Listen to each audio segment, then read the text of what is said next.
President Trump is facing more questions today about what he knew about the reports that Russia paid the Taliban to kill American troops in Afghanistan and why he has not taken action. The New York Times is reporting that American officials intercepted electronic data showing large financial transfers from a bank account controlled by Russia's military intelligence agency, the GRU, to a Taliban-linked account, according to 3 officials familiar with the intelligence. The president tweeting today, "This is all a made-up fake news media hoax started to slander me and the Republican Party." Joining me now is NBC White House correspondent Kristen Welker, also co-anchor of Weekend Today, Phil Rucker, White House bureau chief for The Washington Post, and Charlie Savage, Washington correspondent for The New York Times, part of the team that broke the original story on all of this. Charlie, let me start with you because you've now reported in The New York Times about this money transfer, and that added to the growing accumulated information that led intelligence officials to take this more seriously. Now you've got the president's tweet going back against this. Tell us what you know and how seriously you think this should be taken. Right.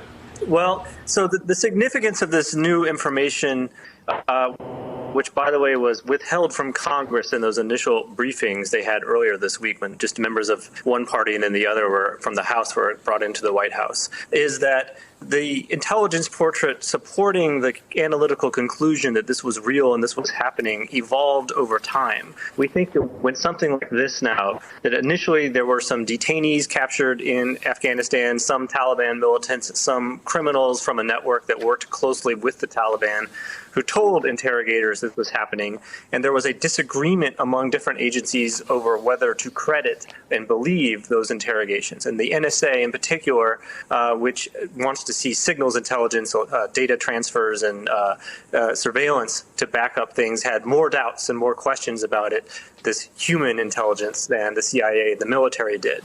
But then over time, they also found either intercepted in real time or found in the raw repository of intercepts that the NSA is doing all the time and just sort of throws into a database and hunts through later on, data showing financial transfers from a bank account controlled by the GRU, the Russian military intelligence service, to this Taliban-linked account. And then there was a raid about 6 months ago on this network where they captured a bunch of people, and the ringleader apparently, or a major person as an intermediary who was taking the money and then redistributing it to people as rewards for attacks on American troops, then fled to Russia. And so the initial intelligence doubts were reduced after this additional data came in. And we think that the administration, in trying to justify its inaccurate claim that Trump was never told about this, even though it was in his February 27, apparently, presidential daily written briefing, whether or not he bothered to read it, even though they're claiming he wasn't told, and even though they took it seriously enough to develop a menu of options in a late March National Security Council convened meeting, but then took none of those options, have not responded even diplomatically to this. They have justified this by saying, well, there was this disagreement over whether it was real or not, and so it was never briefed to him and it wasn't important. But they've been telling Congress only the first part of that story and not this additional information that then solidified it. And there was to be a Gang of 8 intel leadership briefing for the Congress today. It's apparently been moved to tomorrow. But I wanted to play also for all of you what the Secretary of State had to say today in dismissing this new information in the New York Times. Money flowing to Afghanistan to support the Taliban has been going on since we went to Afghanistan, now almost 2 decades ago. It's not just the Russians. Indeed, probably not the majority of the Russians. Money's flowed from lots of places, from Iran. Even today, the Iranians continue to undermine what we're trying to accomplish in terms of peace and reconciliation in Afghanistan. I mean, it just strikes me that everything goes back to Iran. No one is, in this instance, accusing Iran of trying to kill Americans. And when they have in the past, we've taken action. We took out Soleimani.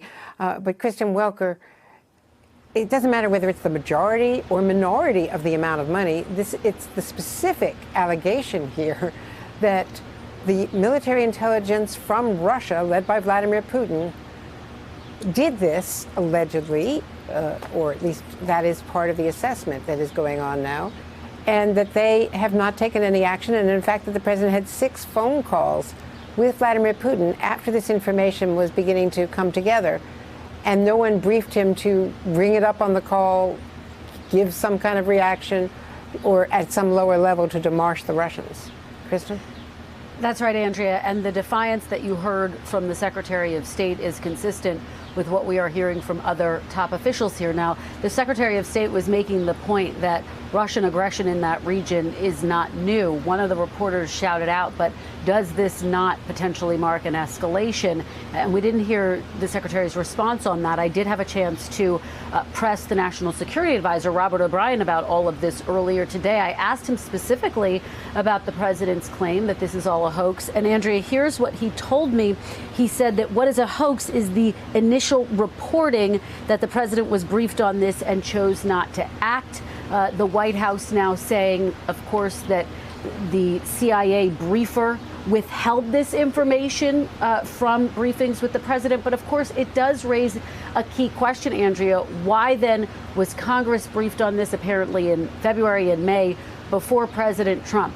Why was this not brought to his attention? Now, of course, we have reporting that it was included in a written briefing as far back as 2019. The White House insists the president does read his PDBs, his presidential daily briefs, but still no word specifically on whether he read this one, the daily brief that would include this critical information. So this is a president that is on defense and clearly struggling to find his messaging because, of course, a hoax is something that he used to describe the Russia investigation. And this is a very different matter. American lives potentially at stake, Andrea.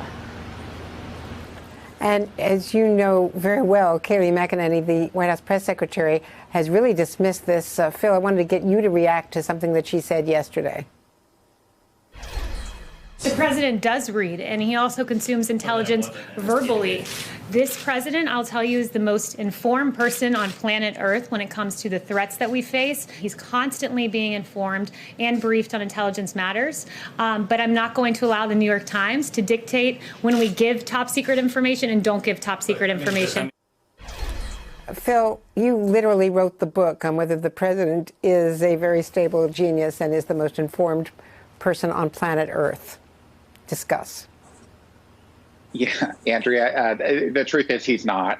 And that's been established through our reporting over the last several years. He does not read the presidential daily brief with any regularity, and that has alarmed a number of the people who've served him in national security roles and in other roles at the White House. They're very concerned that he doesn't have a patience for understanding nuance or sort of basic information about world affairs or world geography. So it would certainly be in keeping with his past practices for him to not have read this detail in the PDB, or perhaps if he did read it, and perhaps not to think about it too clearly or specifically. This is not a president who becomes engrossed in the details and amasses knowledge. Rather, he trusts his gut and he likes to make decisions rather based on instinct in the moment, as opposed to based on a wealth of knowledge and information. Hey there, I'm Chris Hayes from MSNBC. Thanks for watching MSNBC on YouTube. If you want to keep up to date with the videos we're putting out, you can click subscribe just below me or click over on this list to see lots of other great videos.